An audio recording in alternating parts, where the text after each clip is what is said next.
Students, अब हमारा जो नेक्स्ट क्वेश्चन है वो हमारा वेव फॉर्म्स पर बेस्ड है।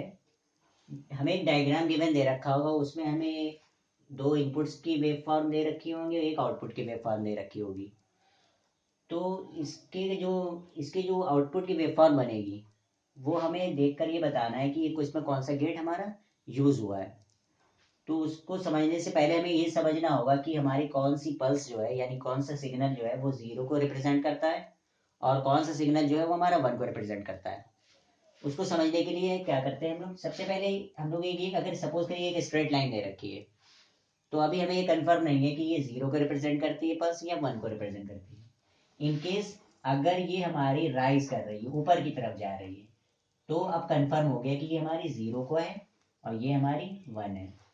इनकेस अगर हम फिर से ये दे रखा हो हमारी स्ट्रेट लाइन हॉरिजेंटल, और अगर ये हमारी पल्स फॉल हो रही है, तो इसका मतलब हुआ ये इनिशियली हमारी वन पर थी और बाद में ये हमारी जीरो पर हो रही है।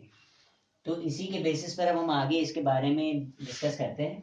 तो सबसे पहले हम लोग पता करते हैं कि हमारी कौन सी पल्स जीरो पर है, कौन सी वन पर है।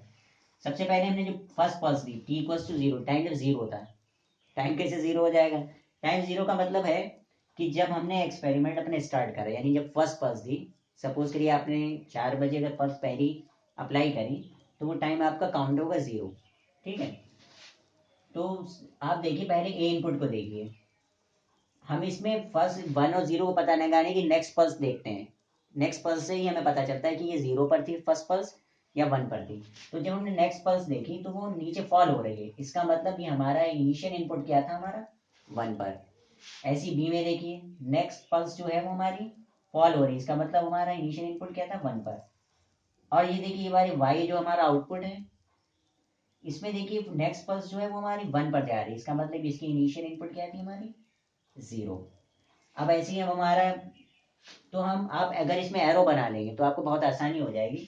अब देखिए जैसे मैंने सेकंड पल्स पर मैंने क्या करा, यहाँ पर हमारा ऑलरेडी जीरो चल रहा है तो ये जीरो हो गया। यहाँ पर क्या हो रही है, पल्स राइज कर रही है, ऊपर की तरफ जा रही है वन। इसमें क्या है, कांस्टेंट चल रही है, ऑलरेडी वन रहेगी। उसके बाद हम आप थर्ड पल्स पे चलते हैं। यहाँ पर देखिए पल्स क्या हो रही है, राइज हो रही है, ऊपर की तरफ जा रहा है। ये एरो क्या है, रिप्रेजेंट कर रहा है ऊपर की तरफ, यानी पल्स राइज हो रही है तो वन को रिप्रेजेंट करेगा।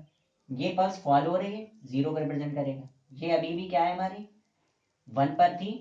वन कैसे मैंने पता करा कि पहली जो हमारी जो ये time T equal to one था, तो ये राइज करी थी, उसके बाद लगातार ये हमारी कांस्टेंट ही रही, यानी इसमें कोई चेंज नहीं आया। अब आप जैसे फोर पर आइए, फोर पर जब हम आते हैं, ये ऑलरेडी हमारी वन पर ही है, कोई राइज और फॉल नहीं हुआ। इसमें देखिए फोर पर क्या है, ये फॉल राइज हुई और ये क्या है, फॉल हुई, तो ये जीरो, ये वन। अब देखिए फाइव पर देखिए, ए वाली जो है वो क्या हो रही है, हमारी फॉल कर रही है, यानी इसके इसको रिप्रेजेंट करेगा जीरो को। और हमारी बी वाली भी फॉल कर रही है, फिर किसको रिप्रेजेंट करेगा, जीरो को।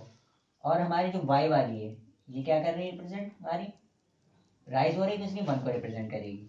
तो इसी के बेसिस पर हम इसके ट्रुथ टेबल बनाएंगे, ए बी एंड वाई।